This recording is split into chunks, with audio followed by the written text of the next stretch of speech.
I go by Flight, but you can call me FTC. Flight team, stand up!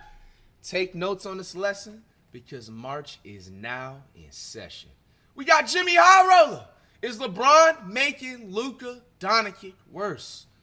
Wow, hey, this is actually a very interesting debate title and everything. Before you always give my little educational little guesses and stuff like this in certain scenarios. To be honest, in my opinion, like I'm gonna give my thoughts throughout the video like I always usually do. But just based off of reading the title, honestly, from the last few Lakers games we've been reacting to, bro, for now, I can low-key say yes.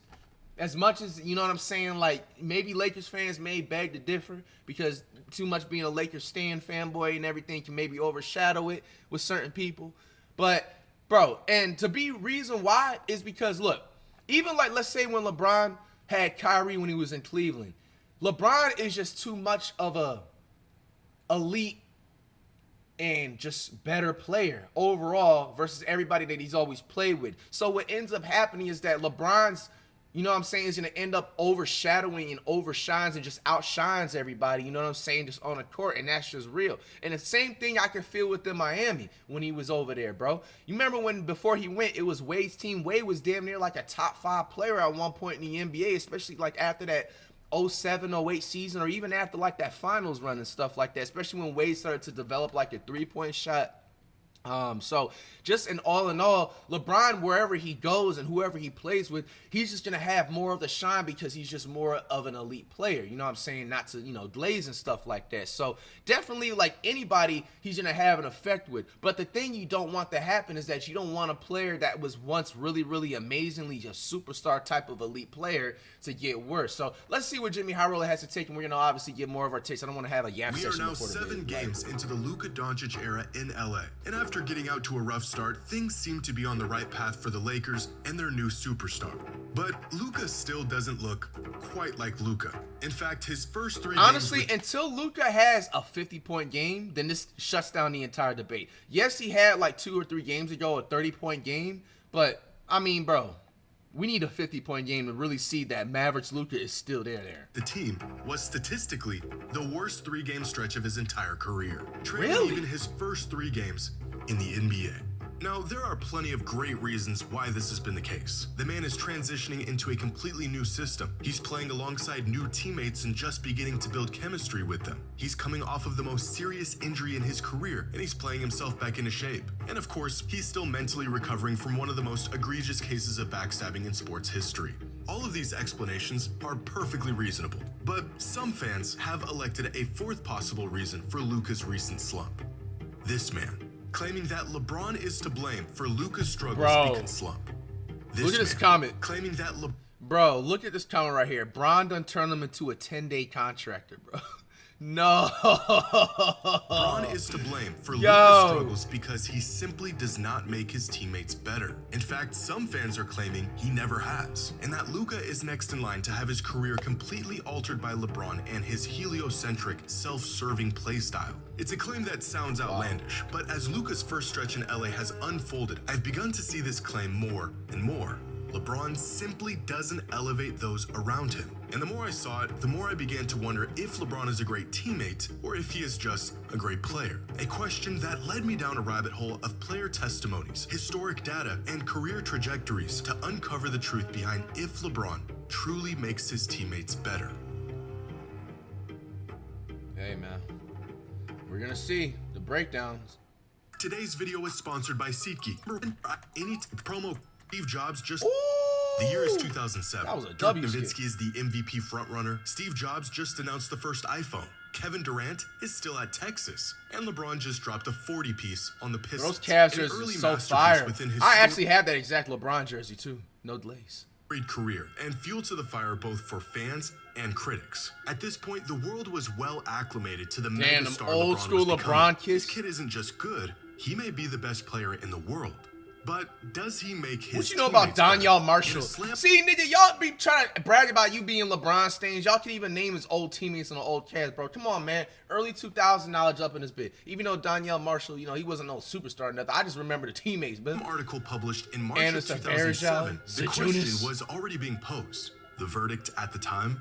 It didn't matter. His teammates weren't good enough to make a difference anyways, and he would need to drop 40 bombs to keep his team alive come the playoffs. Which is exactly what he did a month later when he put together one of the most ridiculous carry jobs the NBA has ever seen, dragging an underwhelming Cavs roster to the NBA Finals. Fast forward 18 years, and LeBron is still really good. And the question of if he truly makes his teammates better is still being asked. The latest evidence suggesting he actually doesn't? A 25-year-old superstar Luka Doncic struggling to adapt to a system centered around a 40-year-old LeBron. Career lows almost across the board in his first stretch with the team. And although there is a list of perfectly good explanations for Luka's struggles, some suggest the real problem is LeBron. We have seen LeBron elevate countless teammates into real championship caliber players. But we've also seen legitimate talent get suppressed and relegated under LeBron's leadership and playstyle. So, is there any real validity to this argument?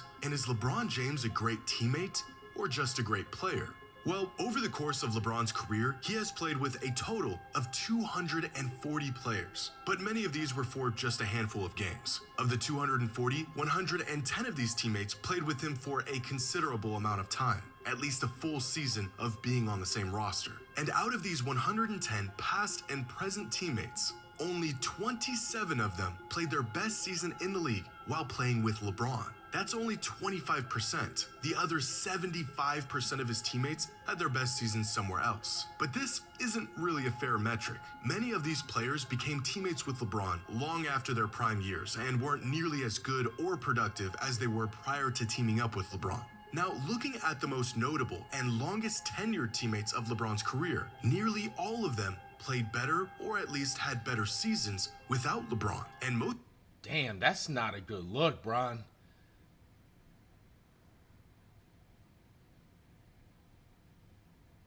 I'm looking at all the stats, by the way.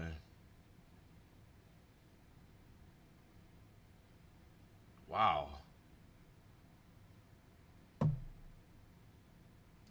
Most of these players were in their prime when they became teammates, including Dwayne Wade, Chris Bosh, Kevin Love, and Anthony Davis. But this still doesn't address the progression or regression players have once they team up with LeBron. How players played in the season prior to teaming up with LeBron, how they played in the following season with LeBron, and how they played once they were no longer teammates with him. So here is every player that was a teammate of LeBron's for at least a full season's worth of games. 59 players in total, ranging from Avery Bradley and Rashard Lewis to Anthony Davis and Chris Bosh. Now, of the 52 players who played at least a full season in the league before becoming teammates with LeBron, 26 of them saw an increase in their value and impact after teaming up with him. 24 had a decrease in their value and impact, and 2 of them stayed virtually the same.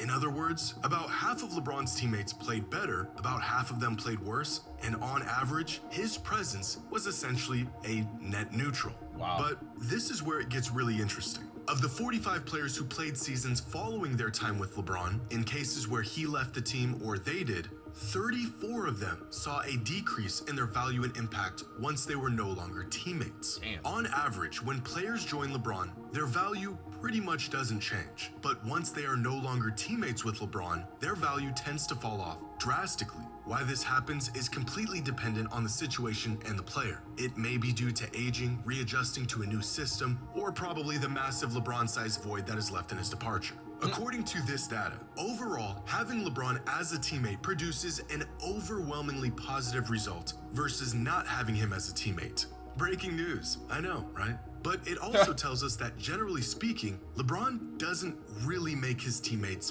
better. This data is far from perfect, but it tells us a lot about the impact LeBron has had and the role he has played throughout his career. Historically, LeBron has made teams better, but not often do we see players, especially established players, take leaps in their game as his teammate. Oftentimes his... Bro, and that's what I was trying to say in the beginning of the video. I feel like when it comes to that, like, okay, so here's the best way to break it down.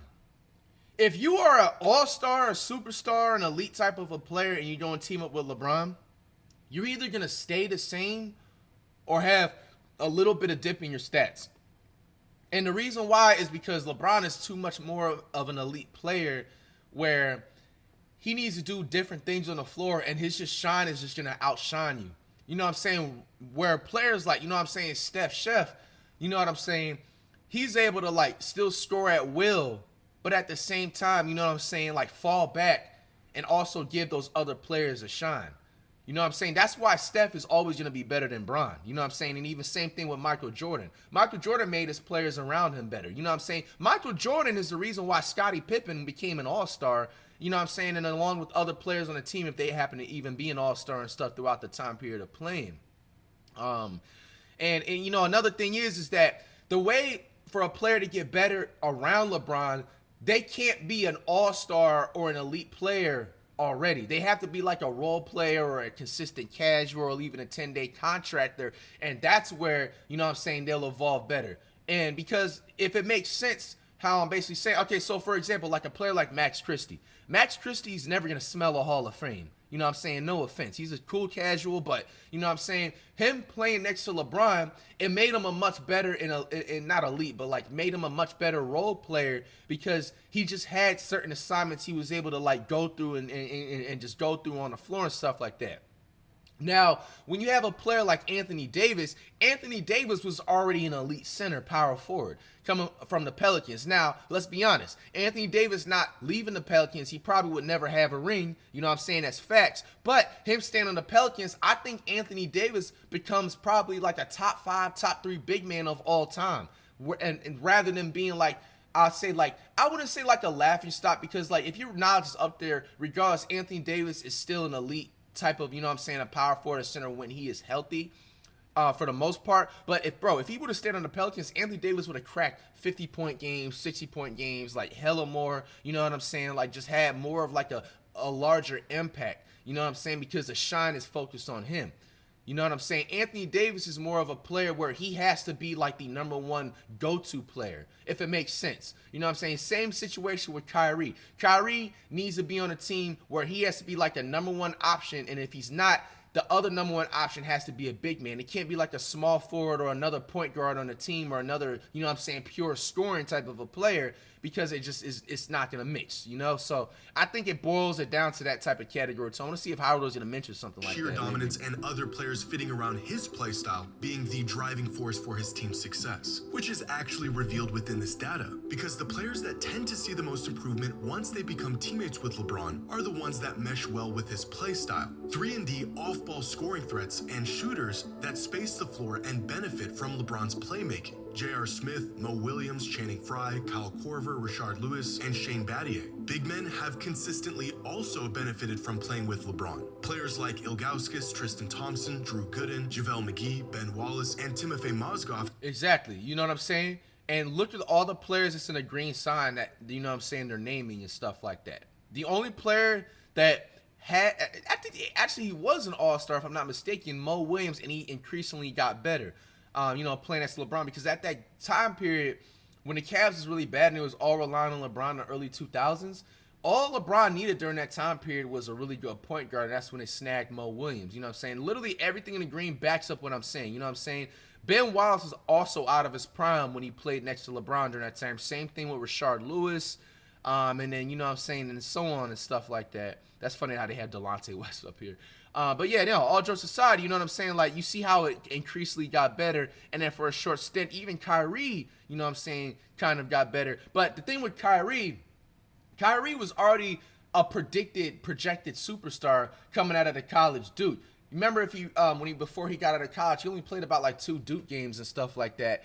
And then, you know, he went on to the NBA and stuff, so they didn't really know where he was going to be in the NBA. They had a lot of questions and stuff like that. So I feel like breaking the ice wise, the first year, at least, it was the best scenario for Kyrie to play with LeBron. Then Kyrie started to excel more, and he, you know, evolved more as a player, where it kind of hurt him playing next to LeBron versus him, you know what I'm saying, you know, benefiting from have all seen a boost in their production and efficiency while playing with LeBron. Now, the players that tend to regress once they become teammates with him are usually the high-usage, ball-dominant players that are pushed into a more passive role when sharing the court with LeBron. Agreed. Essentially, former first options that have to adjust to being second or at times even third options on offense. And it makes sense, because if you remember Russell when he was on OKC averaging a triple-double Russell Westbrook days, like, Russell Westbrook is the type of player, he needs to be on like a trash low-market team for him to excel. You know what I'm saying? And the same thing in a way with Wade. You know what I'm saying? If you guys remember, the Miami Heat was not that good back in the day. They had like a lot of aura for like their team and stuff like that because, you know, they're in Miami, a big market, like, you know what I'm saying,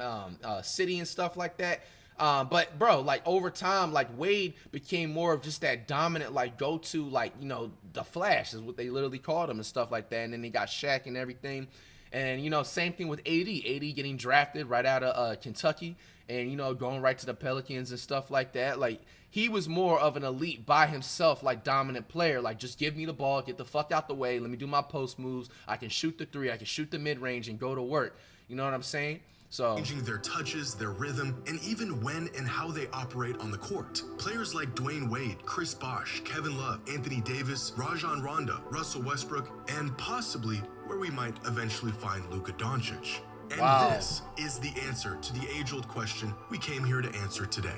For most players, teaming up with LeBron can come with more open looks. It can mean an easier offensive assignment or a role that better suits your play style. With a playmaker as incredible as LeBron is, scoring opportunities can open up in places they never did before, in the form of lobs, skip passes, being rewarded for cutting and moving off the ball, and even being in close proximity to LeBron, granting them access to one of the sharpest minds basketball has ever seen. For the most part, it's the role players, glue guys, spot-up shooters who have benefited greatly from playing with LeBron. For these players, he does in fact make them better and more valuable on the court. As some would put it, LeBron is the ultimate floor raiser. For most of his career, you could give him 7 marginal talents and he would find a way to turn them into a 50-win title contending team. It is a tangible quality that has ultimately been a blessing and, at times, a curse. The blessing is that regardless of who LeBron is playing with, he is the offense. The curse is that regardless of who LeBron is playing with,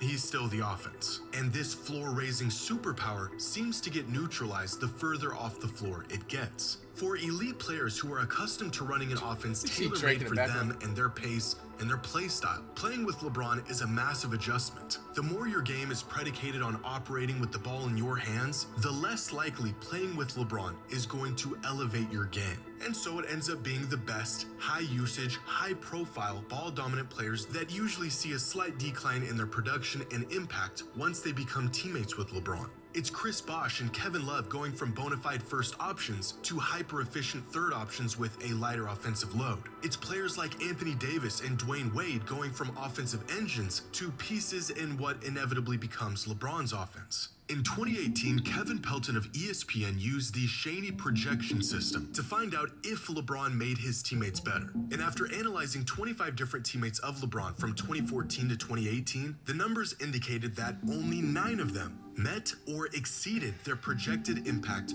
once teaming up with LeBron. Pelton's final conclusion after conducting his analysis: any team with James must be careful not to invest too many resources on players who are best with the ball in their hands. Instead, the focus should be finding role players whose games will mesh well with LeBron's. And although teaming up with LeBron is a transition that has proven to be purely incompatible for some players, a lighter offensive burden is not necessarily an indicator of regression. In fact, in many cases, sacrificing box score numbers and shot attempts and usage is a sacrifice necessary to win.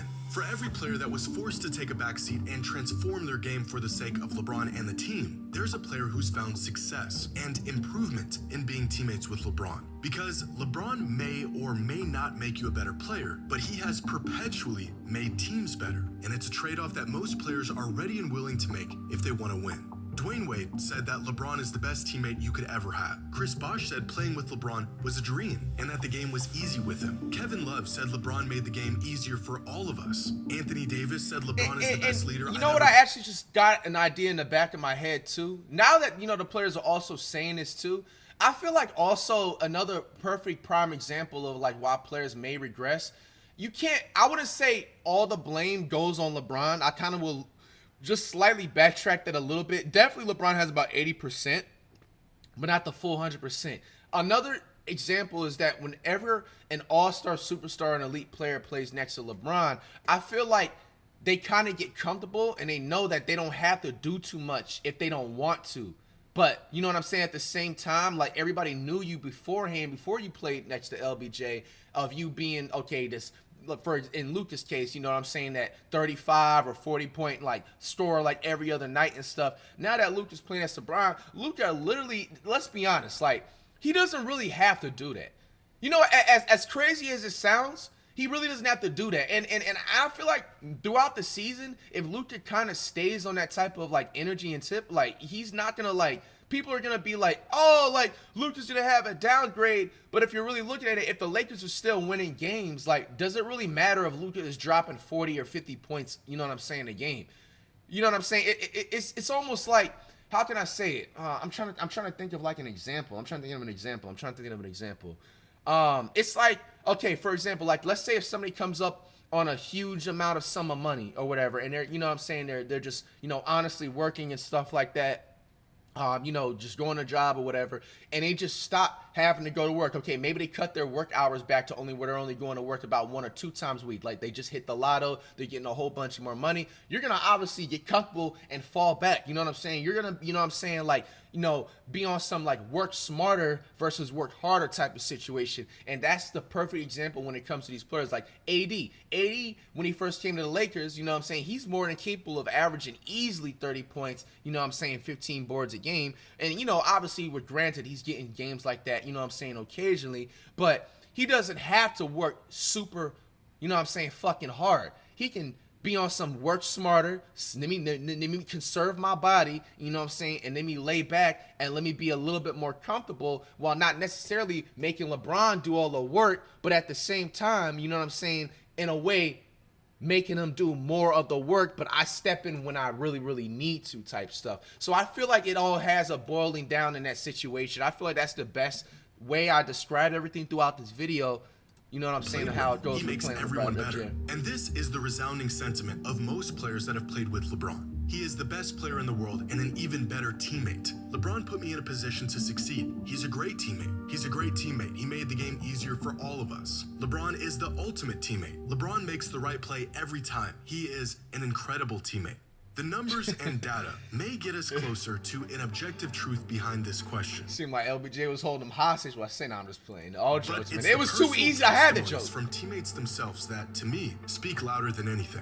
And all of this information that we gather here today gives us a small glimpse at where this duo may end up and the sacrifices that will be necessary if they want to tap into their full potential of what they can be as teammates. For 2 decades, LeBron has been the centerpiece to every roster he's ever been on. 240 teammates over the course of 22 years, all of them fitting around him. But at the age of 40, it might be time to pass the torch to a player who is ready to fill a role only LeBron once could. LeBron and Luka may be able to coexist just as they are without compromising their games. But if history has shown us anything, regardless of the talent available, and especially if the talent available is extraordinary, in order to be great, someone has to be willing to recalibrate their game in exchange for winning and what's best for those around them. A sacrifice that many great players have made for LeBron, and one that he may soon have to make for his teammate. Hey man, what is y'all's final take on everything? Is LeBron making Luka worse? Is the question. Now, I'm going to be honest with you.